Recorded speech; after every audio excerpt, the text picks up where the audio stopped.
banyak iklannya. Gitu ya. Jadi kita bisa gunakan rumus ini dalam menyusun kalimat ya. Claim, evidence, dan interpretation. Nah, kekeliruan di beberapa itu cara pengutipan masih ada yang keliru. Kalau kita mengutip itu, kalau tadi landasan yuridis, itu kan kutipan langsung yang tidak boleh diparafrase. Yang undang-undang, kalau 3 baris itu kan tanda petik. Kalau lebih dari 3 baris, disatu spasikan gitu ya. Spasinya didempet. Jadi yang itu diperhatikan kalau sudah diparafrase, kutipan itu seperti paragraf biasa. Nah, itu.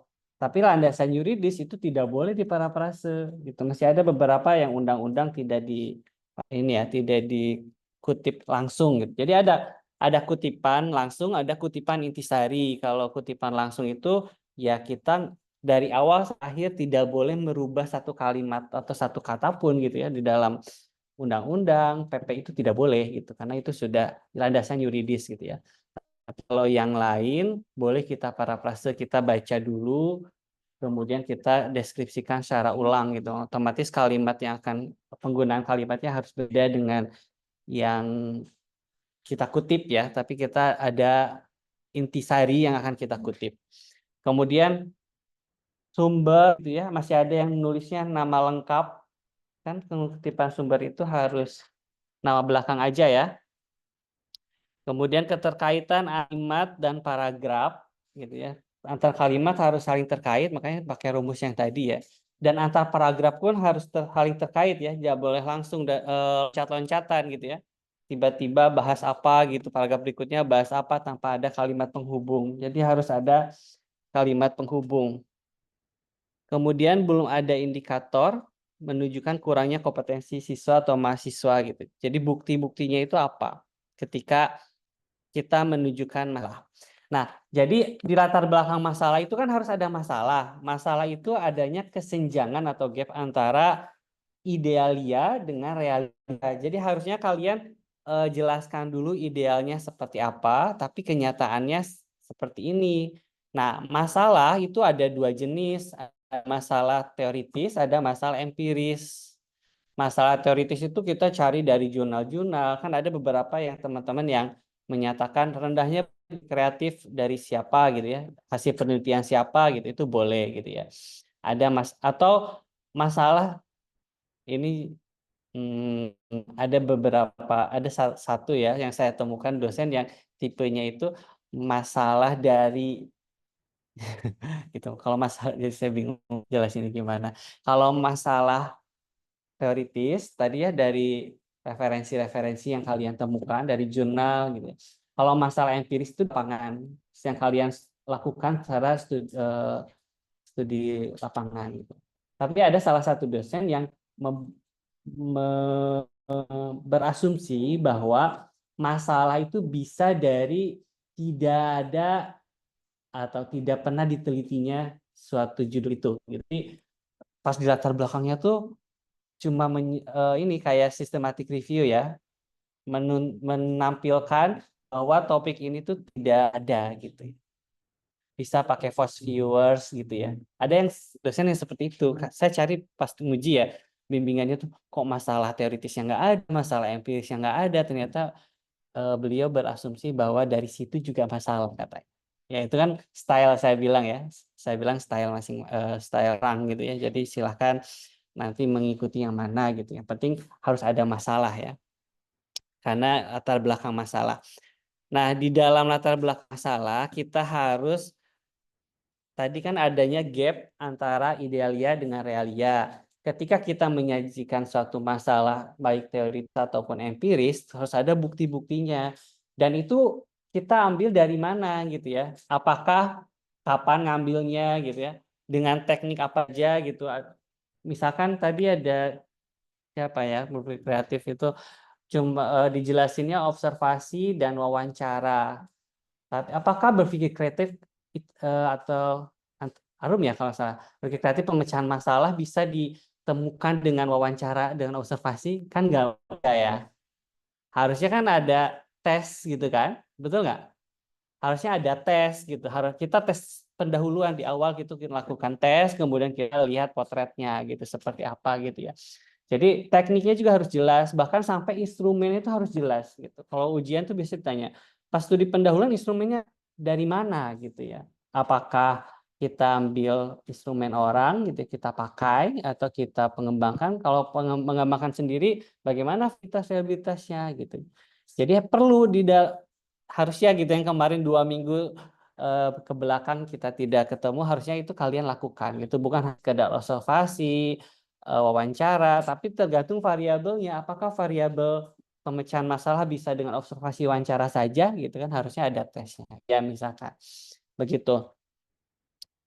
Nah, jadi harus disertakan bukti-buktinya, bukti-bukti bahwa memang masalah itu jadi. Nah, saya jadi ingat barusan Widya sama Agus. Agus belum di ACC Bu Sekar pasti ya?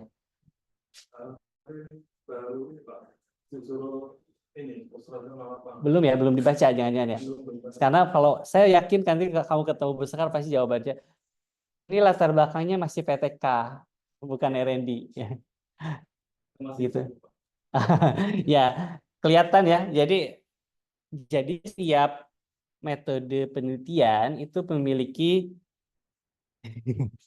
ya. Ya. Jadi setiap metode penelitian itu memiliki karakteristik tertentu, termasuk di latar belakang. Jadi kalau kita misalkan mau PTK itu rata-rata yang kalian buat itu jenisnya kayak PTK untuk latar belakangnya. Pasti kalau ketemu besar ini bukan PTK, bukan R&D gitu. Jadi kalau PTK itu cenderung dari masalah gitu ya, kemudian kita tahu penyebabnya, akibatnya gitu. Jadi berangkatnya ya, metodologi itu dia berangkatnya itu beda-beda. Jadi kalau PTK berangkat dari masalah, apalagi tadi Agus sama itu menyampaikan berdasarkan pengalaman mengajar, itu PTK banget. Pengalaman mengajar 7 tahun, 4 tahun, itu PTK banget ya. Bukan gitu ya. Tapi kalau R&D, pengembangan media tadi sama LKPD gitu ya, itu harus berangkat dari analisis kebutuhan. Sehingga di latar belakang itu harus ada potret LKPD atau media yang biasa digunakan oleh guru. Yang di situ tuh apa saja. Terus kalau Agus tuh medianya kayak belum diberi nama ya. Jenis apa gitu itu masih umum ya Gus ya. Medianya media apa sih? Hah? Tapi belum ya berarti nggak dimasukin judul, harusnya di judul ya.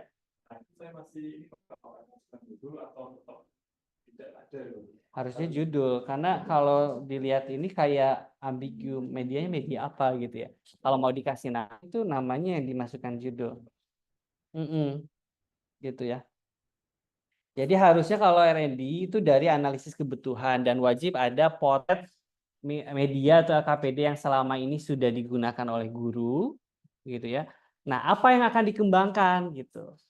Apa yang dikembangkannya gitu. Begitu. Di bagian mana yang ingin dikembangkan? Bedanya sama yang sudah ada apa? Itu harus ada di R&D.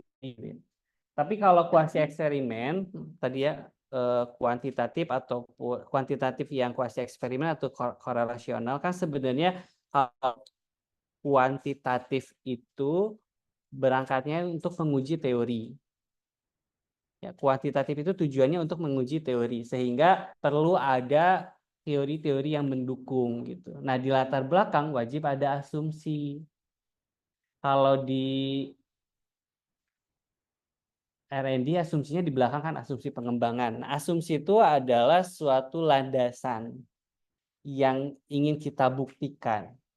Landasan teori tentunya. Jadi pendapat pakar lah ya. Asumsi itu pendapat pakar yang akan kita buktikan melalui penelitian kita. Nah, itu masih ada di kebanyakan ya. Tadi saya menemukannya ada di Arum kalau nggak salah yang sudah ada itu. Gitu ya. Kalau yang lain masih belum ada.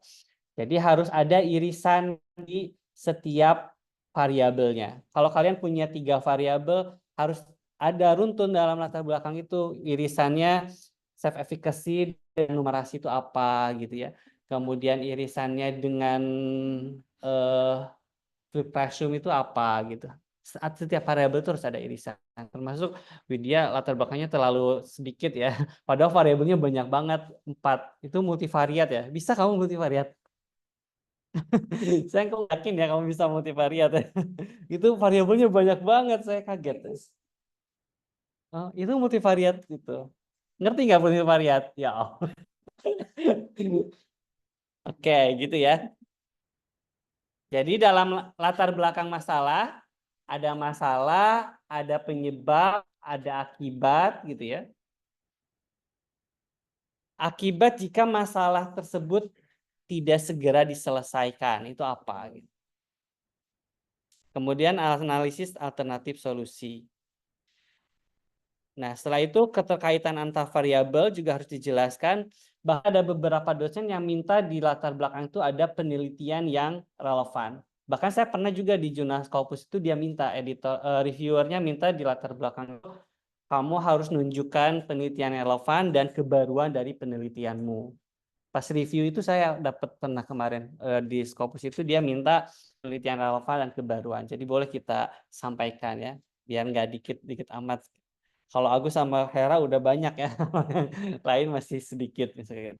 Nah itu disampaikan juga karena beberapa reviewer minta kalau penelitian relevan, kebaruan itu disampaikan di latar belakang.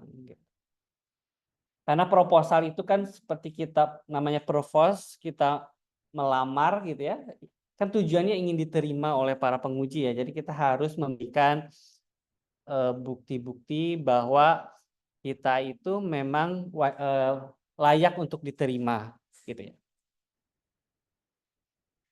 Terus yang lucu lagi itu ini ya, selanjutnya rumusan masalah. Saya punya rumusan masalah yang berbeda dengan kalian. Jadi tesis saya itu kebetulan ya salah satu dosen UPI ya, dia meminta bahwa saya ngikutin Creswell, merumuskan rumusan masalah yang merumuskan gitu, bukan membuat pertanyaan. Kalau kita tuh kebanyakan nanti rumusan masalah sama pertanyaan penelitian sama atau enggak di breakdown. Kalau di kita begitu memang di UN ya. Tapi ini sekedar supaya kalian bahwa rumusan masalah itu enggak semuanya begitu loh gitu ya. Tesis saya ya kalau bisa dilihat di tesis saya itu tidak rumusan masalah tidak membuat pertanyaan langsung tapi langkah-langkahnya 4 ini. Jadi dengan merumuskan karena asumsinya merumuskan itu satu proses. Beda dengan pertanyaan penelitian. Nah, kalau saya tesisnya itu dulu sama dosen saya diminta seperti ini. Pertama mengenal masalah karena disuruh baca punya Creswell itu di bukunya Creswell ya. Pertama kita harus mengenali masalah, kemudian merumuskan masalah menjadi pendapat, kemudian memberikan alasan mengapa masalah tersebut menarik gitu ya. Baru merumuskan isu menjadi sebuah pertanyaan. Jadi ada proses ya, langsung pertanyaan. Kalau kalian kan langsung pertanyaan. Jadi kenali dulu masalahnya yang kita akan angkat, kemudian merumuskan masalah menjadi pendapat kita, memberikan alasan mengapa masalah itu menarik untuk diteliti, kemudian merumuskan menjadi sebuah pertanyaan peneliti. Jadi tesis saya itu rumusan masalahnya itu seperti ini. Sebentar, mana ya? Kok nggak tampak ya?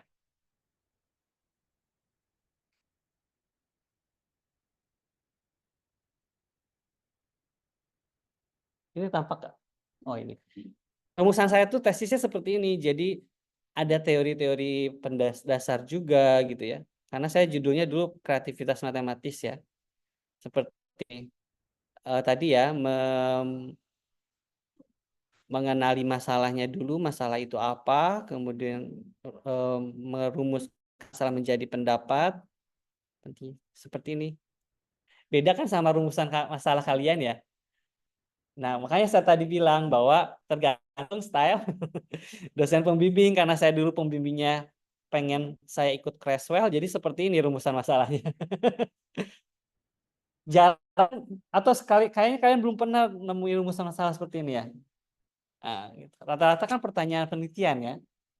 Ya, ini sekedar option perlu kalian tahu bahwa tidak semuanya harus ini hakikat kebenaran itu kalau di rumpun sosial kan kita pendidikan ya, tidak mutlak ya. Jadi ikutilah dosen pembimbing kalian yang akan menghantarkan kalian menuju sidang. Yang itu kan kelulusan ada di situ ya, menuju sidang. Nah, ini sinkronisasi juga. Oke, bahas satu persatu ya. Boleh nggak apa-apa? Oke, tadi secara general begitu ya. Kemudian kita bahas satu persatu dari Agus ya. Medianya itu kan tadi sudah akhirnya dijawab ya, sudah ada apa namanya?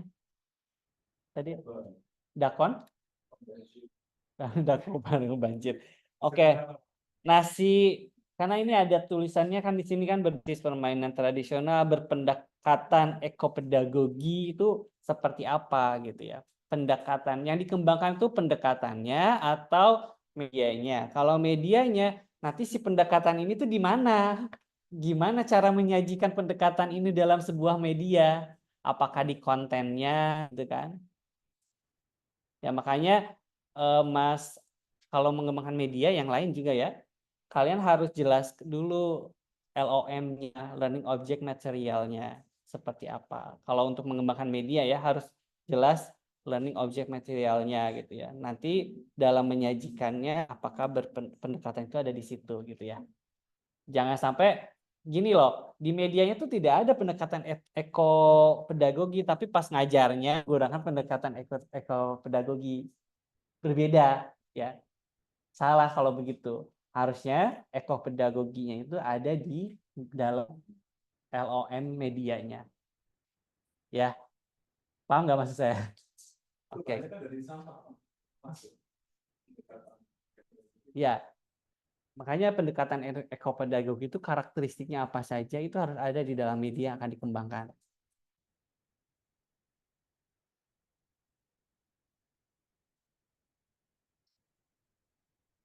Ini masih kemudian masih belum ada irisan antar variabel ya. Di halaman 2 kelihatan masih loncat ya.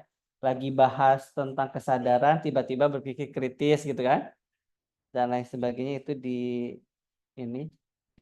Kemudian halaman 4 ini observasi, hasil observasi atau hasil penelitian Rahmawati tuh? Rahmawati.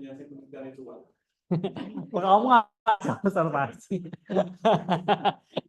Harusnya kan orang itu pada ngambil hasil penelitian kan, bukan hasil observasi. Kayak orang males observasi terus ngikutin hasil observasi. Nggak boleh ya.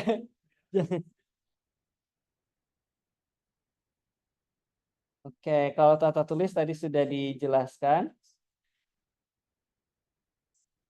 Potret media yang sudah adanya belum ada ya, karena R&D kamu ya. Harus sinkron ya dari latar belakang, kemudian ke identifikasi masalah, ke pembatasan masalah. Tuh. Nah, Agus, apa ya, dan ya R&D yang lain, ini sebenarnya habit ya, habit di kita tidak, ya terserah kalau berbeda gitu ya. Habit di kita itu biasanya menelitinya itu 3 untuk merumuskan masalah itu ya. Jadi ada yang pengennya itu prosesnya ditonjolkan dalam R&D sehingga rumusan masalah itu misalkan bagaimana pengembangan media bla bla bla bla yang layak, yang kedua yang praktis, yang ketiga yang efektif dalam meningkatkan kesadaran misalnya bla bla bla. Itu kebiasaan di kita ya. Tiga poin itu layak, praktis, dan efektif.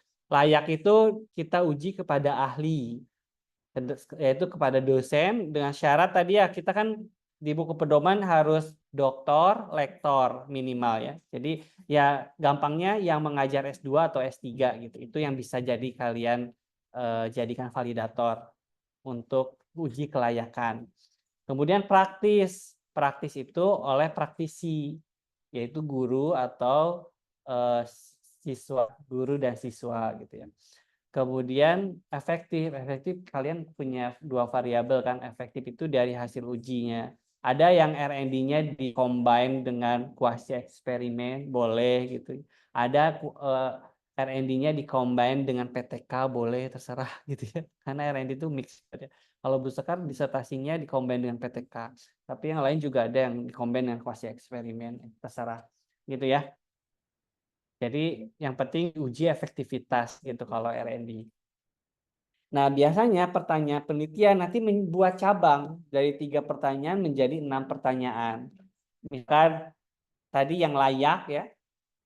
Pertanyaan penelitiannya berarti yang layak berdasarkan ahli materi, yang layak berdasarkan ahli media. Kemudian yang praktis berdasarkan guru, yang praktis berdasarkan siswa gitu. Kemudian efektifnya misalkan berdasarkan berpikir kritis dan kesadaran siswa gitu ya. Biasanya di kita begitu. Lihat aja di tesis atau disertasi kita. Ada juga yang membuat rumusan masalah bagaimana pengembangannya dulu gitu, prosesnya dulu. Itu kan style dosen masing-masing ya, jadi ikuti aja. Boleh sih, saya nggak apa-apa kalau nomor pertama itu ada pengembangan medianya seperti apa, kamu jelaskan langkah-langkahnya, itu nggak apa-apa menurut saya gitu. Tapi ada beberapa dosen yang 3 itu aja, kelayakan, kepraktisan, sama keefektivitasan. Karena saya bukan pengguna R&D ya. Saya kan S1, S2, S3-nya bukan R&D ya. Lebih ke kuantitatif, S3-nya mix method ya.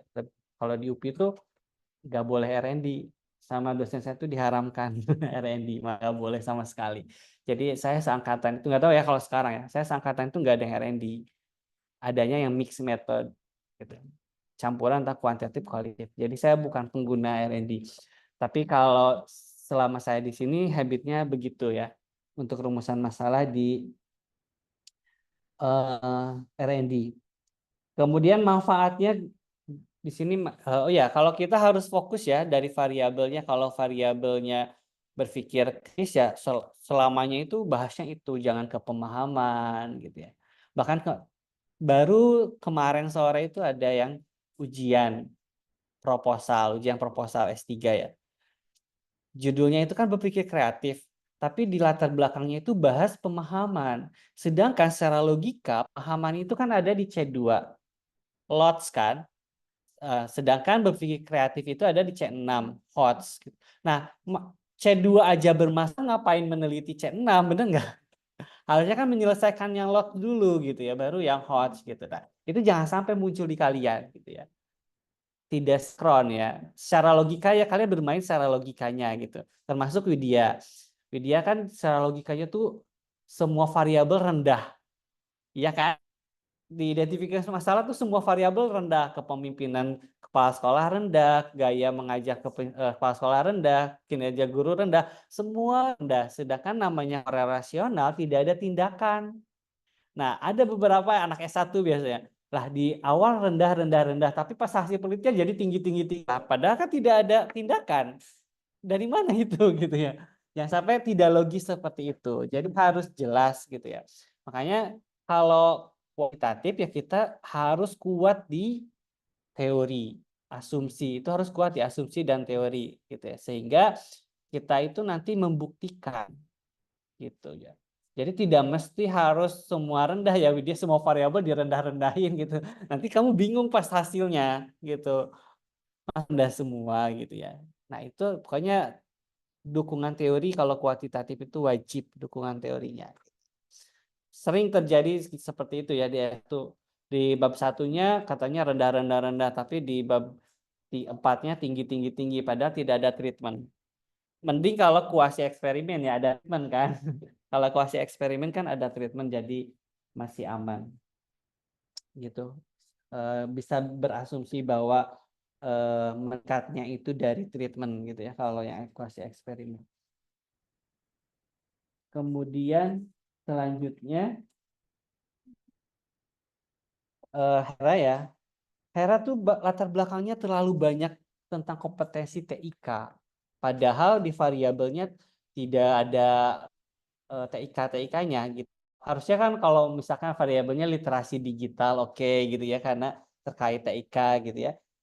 Variabelnya kan cuma classroom dan flip classroom itu tidak TIK yang tinggi. Itu kan cuma membalik video, siswa suruh nonton video dulu di rumah gitu ya, mahasiswa bisa di kelas, baru pembelajarannya. Flipped classroom itu kan pembelajaran terbalik sebenarnya kan. Nah, jadi Hera harus ini ya, kalau mau membahas TIK berarti kan nanti literasi digital jatuhnya gitu. Tapi kalau mau tetap begini ya TIK-nya dikurangi, jangan terlalu banyak bahas kemampuan TIK ya. Oke. Jadi harus sesuai dengan variabel. Itu karena ini banyak sekali ya berhalaman-berhalaman tentang kompetensi TIK. Itu kalau itu cocoknya di literasi digital. Ini penggunaan bahasa asing, cetak miring itu semuanya ya tadi belum terbahas. Masih banyak yang empiris ya, masalah empiris apa gitu ya. Bedanya penelitian kita dengan penelitian orang lain seperti apa gitu ya. Sini identifikasi masalah juga masih banyak TIK ya. Harusnya ini. Kemudian kita itu kan KKNI 8. Ya, jadi kalian harus sudah aware taksonomi Bloom ya. C1 mengetahui, C2 pemahaman, memahami gitu ya. Jadi kalau tujuannya mengetahui itu lots banget gitu ya. Agak dipulas sedikit ya. Jadi di dalam tujuan itu harus jelas juga dia metode apa, kayak ITA. ITA tuh kan eksperimen ya, pengaruh ya. Kok tujuannya jadi mendeskripsikan? Mendeskripsikan itu kan kualitatif gitu ya. Itu jangan sampai seperti itu. Atau ada yang kuasi eksperimen tapi tiba-tiba meningkatkan, karena itu kata kunci untuk TK kalau meningkatkan. Kalau pengaruh ya pengaruh gitu ya. Kalau hubungan ya hubungan. Kalau kuantitatif itu jangan dicampur gitu ya. Itu tadi masih nggak relevan antara, nanti saya baca nanti deh gitu ya. Kemudian yang ketiga tuh Widya ya. Oke. Ya, juga masih ada statement-statement yang belum bisa dipertanggungjawabkan. Jadi maksudnya tuh membuat statement tapi ini nggak tahu dari mana sumbernya. Kan salah satu faktor yang mempengaruhi kinerja guru adalah gaya kepemimpinan kepala sekolah. Nah itu tuh harus tadi yang pakai itu harus ada statementnya, pendukungnya itu dari mana gitu ya, cantumkan. Jadi setiap statement harus dapat dipertanggungjawabkan. Dan di latar belakang tolong jangan nyalahin guru ya, kasihan juga salah-salahin gitu ya. Semuanya gitu ya. Lihat rata-rata begitu ya. Lihat pembelajarannya, kadang anak S1 biasa juga mencantumkan nama SD-nya, guru kelas 5 SDN bla bla bla bla tidak membuat media, tidak menggunakan model pembelajaran. Saya bilang masa tidak pernah sama sekali gitu tidak membuat media, tidak pernah sama sekali menggunakan media atau model, kan kasihan ya bertahun-tahun belajar gitu. Kita lihat proses pembelajarannya aja gitu. Kalau lihat masalah potret subjeknya aja ya. Ini kutipan langsung sama ya yang tadi sudah jelaskan ya. Peraturan menteri harusnya kutipan langsung kan tadi spasi satu atau tanda petik.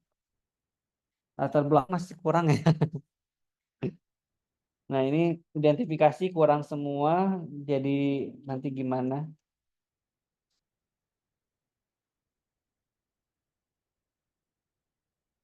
Oke, nomor 4 di tujuannya jadi hilang ya. Tujuan itu bukan di sini kamu copy paste pertanyaan. Masa tujuan tanda tanya kan bukan pertanyaan. Iya. Terus nomor 4-nya kok ngilang multivariatnya ya. Yang pengaruh gaya kepemimpinan, prestasi, kompetensi kepala sekolah dalam meningkatkan kinerja guru. Kok di tujuannya nggak ada ya? Kan kalau lihat dari ini tuh kayak kamu variat, bivariat, bivariat, baru pertanyaan keempat multivariat gitu kan. Kamu harus belajar dulu multivariat loh.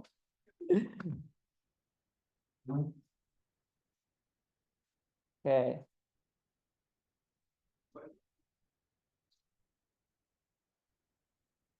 Arum masalahnya masih kurang ya. Tadi masalahnya masih kurang tampak, Mbak Arum, terus bukti-buktinya, terus tadi kalau harusnya berpikir apa kritis ya? kreatif sama pemecahan masalah harusnya ada tesnya ya. Apa boleh Eh, jawab apa jawaban siswa yang sudah ada gimana dianalisis? enggak dari pekerjaan siswa yang sudah ada di analisis gimana bisa nggak? Atau perlu Oke. Jadi kan setiap variabel terikat memiliki karakteristik instrumen yang berbeda. Misalkan berpikir kreatif. Berpikir kreatif itu wajib open-ended, nggak bisa close-ended. Gitu. Mau gimana kelihatan kreatifnya kalau pertanyaannya close-ended? Karena kan di dalam kreatif itu dia punya fluency, flexibility, originality, elaboration gitu ya. Empat aspek, empat indikator itu harus open-ended. Fluency, kelancaran. Jadi siswa harus lancar menjawabnya itu dengan berbagai cara, tidak satu jawaban. Kalau close-ended gimana? Nggak bisa gitu ya. Kemudian flexibility, siswa harus mampu menghadapi berbagai situasi soal yang berbeda-beda gitu. Kalau close-ended nggak bisa. Nah, kalau kamu lihat portofolio ya, maksud kamu kan portofolio jawaban siswa yang ada terus dianalisis gitu ya. Kalau tidak sesuai dengan yang diukur ya nanti susah gitu ya. Jadi harus karakteristik soal juga mempengaruhi. Jadi bagusnya itu kalian tes sendiri. Ah, gitu. nanti berbeda untuk yang di teskan di eksperimennya nanti berbeda ya. Ya. Jadi boleh aja kamu gunakan instrumen udah ada orang lain gitu digunakan boleh gitu. Tidak mesti harus buat sendiri gitu ya. Kita boleh pakai dari instrumen lain. Ah, bagus kalau instrumennya dari lembaga gitu ya. Lembaga kayak BRIN kan suka ada yang buat instrumen atau apa gitu boleh. Tapi nggak apa-apa, asal jangan S1 aja lah. Kamu masa anak S2 tapi pakai instrumen S1. Kan nggak lucu ya. Ya S3. Oh, gitulah, nggak apa-apa. Asalkan menyantumkan sumbernya kan. Gitu.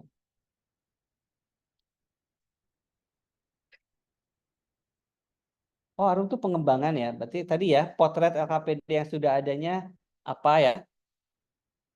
Kemudian kepraktisannya ini masih belum ya. Kemudian ini rata-rata manfaat teori ya. Manfaat teori itu gimana sih? Kok banyaknya manfaat teorinya kayak praktis ya.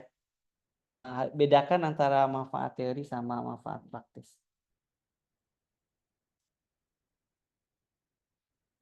Kemudian kita masih sumber-sumbernya masih kurang ya. Tadi ya sama kayak Widya beberapa statement tidak ada eh, data dukungnya ya. Masalahnya masih belum ada, masalah empirisnya apalagi gitu ya. Penyebab, akibat itu harus ada. Oh ini ya kita tuh PTK. Maksudnya judulnya kuasi eksperimen. Rumusan masalahnya PTK. Apakah penerapan model pembelajaran kooperatif tipe investigasi kelompok? Apakah penerapan itu PTK loh? Jadi kata-kata itu juga mempengaruhi penerapan, meningkatkan itu PTK. Kalau kuasi eksperimen pengaruh, kalau korelasional misalkan pengaruh atau hubungan gitu ya. Gitu. Kalau kualitatif deskriptif itu ini ya. Jadi saya lihat tuh kok rumusan masalahnya ada PTK-nya, kemudian tujuannya malah deskripsi kualitatif itu ya. Itu masih belum sesuai. Disinkronkan lagi. Oke, begitu kiranya. Ada yang ditanyakan? Ya, Itu sertifikasi produk yang dikembangkan boleh tambahin gambarnya atau gambar produknya di dropnya. gambar produknya. Biasanya jarang sih, karena gambar produk kan nanti untuk di pas proses bab 4 ya, penelitian untuk desain kan. Kamu kayak apa nanti rencananya? Modelnya, model penelitiannya. ADDIE, ya. Nanti di situ nggak usah. Spesifikasi cuma deskripsi aja. Misalkan bahannya tuh kamu dari apa gitu ketika membuat. Terus spesifikasi produk. Ada lagi yang tanyakan? Ya boleh.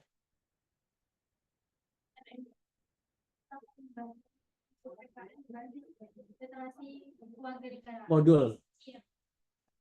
Ini saya sudah melakukan kebutuhan. Hmm. Situ boleh.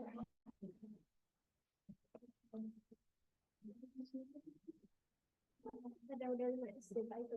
Ya, terus gimana yang tanyakan? Yang wawancara. Kalau yang ini kan saya wawancara, saya tanya, ternyata mereka tahu augmented reality tapi belum bisa mendapatkan. Jadi makanya saya bilang, pertama saya mau buat di modul kan Pak, tapi ternyata sekolahnya nggak mendukung, jadi saya ganti sama modul. Jadi saya ganti tentang modul PKN.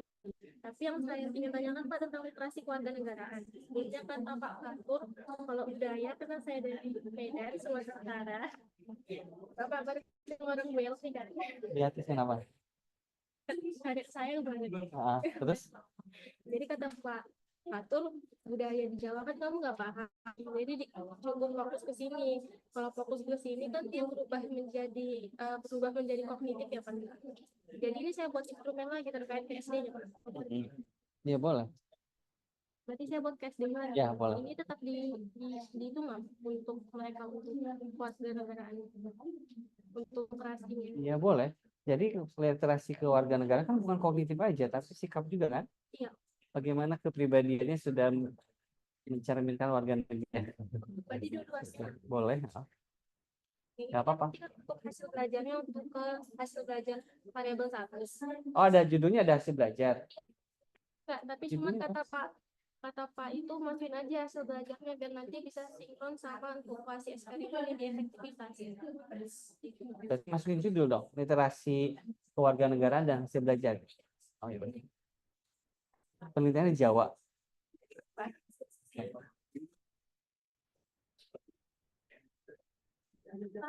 Ya, boleh.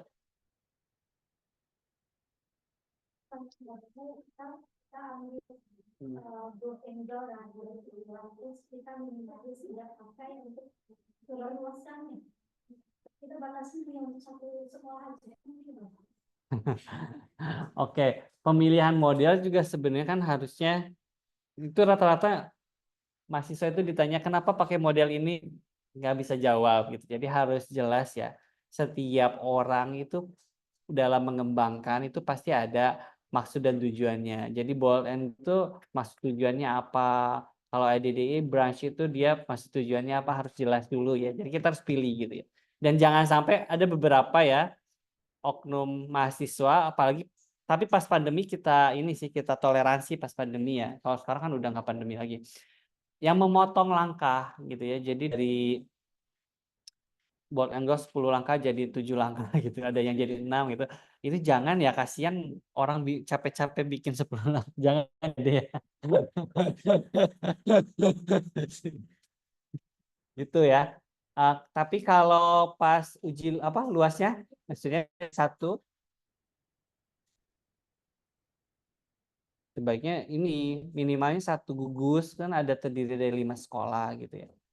Gitu aja. Gitu kalau satu sekolah kan, karena gini loh, dalam penyebar luasan itu harus memiliki karakteristik yang sama. Misalkan kelas 4 ya kelas 4 gitu. Nggak satu sekolah 1 sampai 6 gitu ya. Nah, jadi alternatifnya supaya luas gitu kan, namanya luas, segugus minimalnya gitu.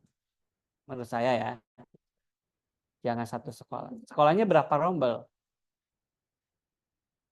Rombel tahu nggak rombel? Ya nggak tahu rombel. Berapa gus rombel itu apa?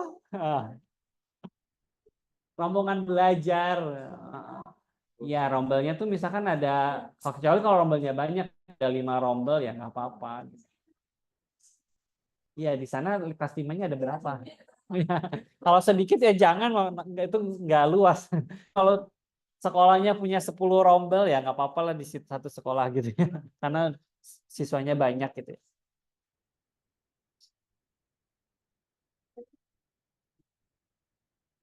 Ya, apalagi ya ada yang tanyakan?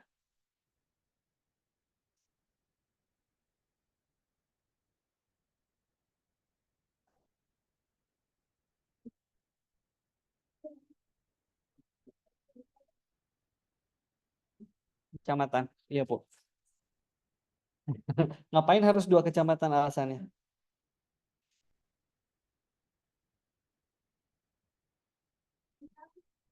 Kan saya mau nyari sebenarnya yang SD-nya penyedia Chromebook kan Pak. Saya cek WhatsApp-nya. Ternyata di kemarin saya di Depok nggak ada. Jadi saya jalan-jalan ke Sleman, saya nemu tapi juga nggak ada. Tapi udah telah saya kasih dan mereka terima. Dan masalahnya sama. Jadi saya langsung ke kecamatan Boleh sih.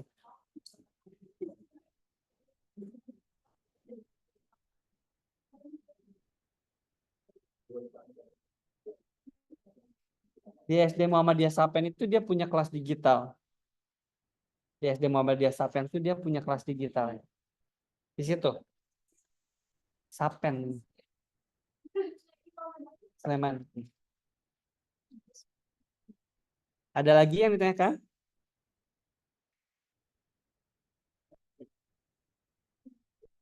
Apa?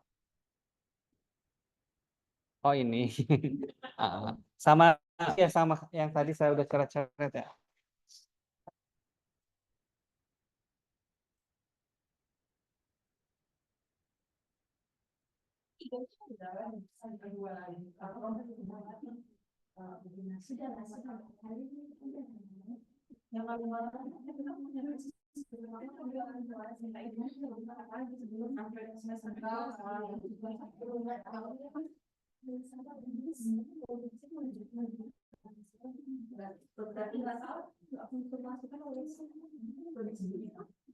Oh ya, minggu depan sepertinya saya lagi flight ya, Gorontalo. Mau ketemu siapa Septi ya? Ketemu Septi. Jadi mau maju Senin bisa nggak? Bisa maju, tidak bisa. Kenapa? Oh, lucu.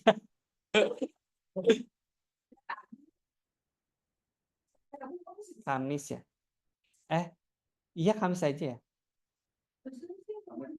Daring, tapi daring, maksudnya daring kan? Iya, daring. Soalnya saya di sana sampai tanggal 19. Lama banget ya.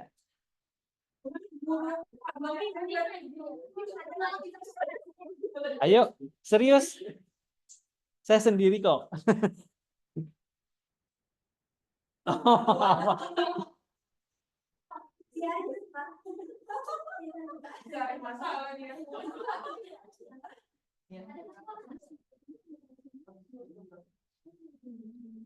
Saya kirim di WA aja ya. Mau ke Google Drive susah.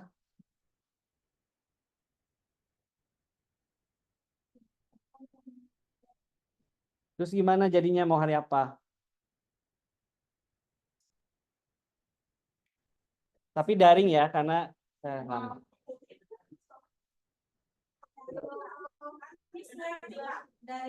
Hah? Boleh. Jam berapa?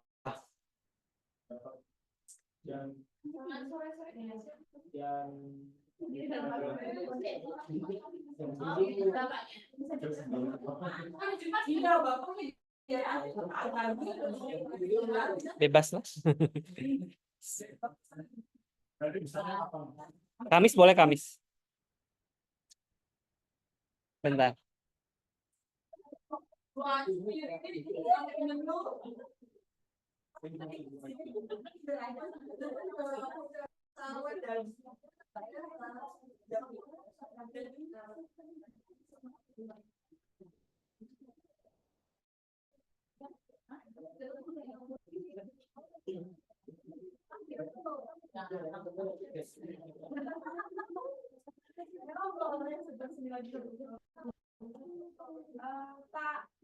Apa?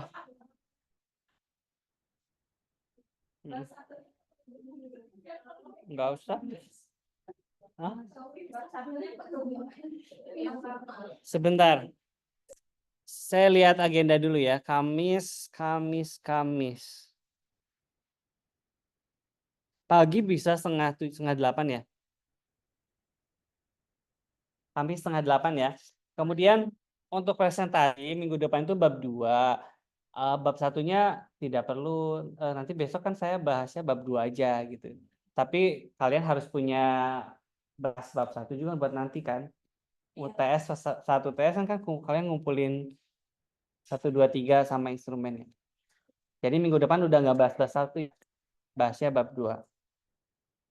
Jadi kalau kamu males, ya bikinnya bab 2 doang. Punya, misalnya kalau mau cantumkan kutipan harus punya bahannya. Ya iya. Semangat ya.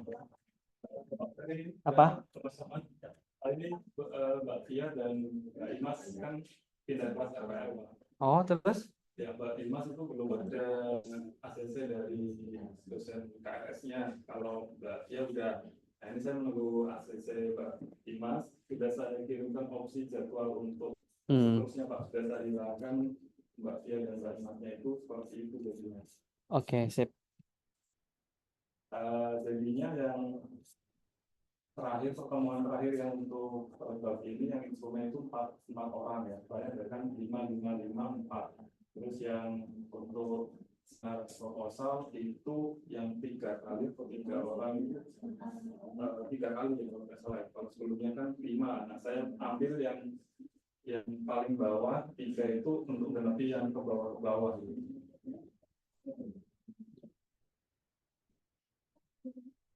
itu baru karena nunggu Mbak Imas ini.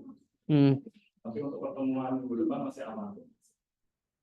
Saya cuma ubah pertemuan ke-7 yang 4 orang sama yang paling bawah. Iya sama Mbak Rizky kan pertemuan ke-15, 16. Oke, jadi itu yang barusan di-share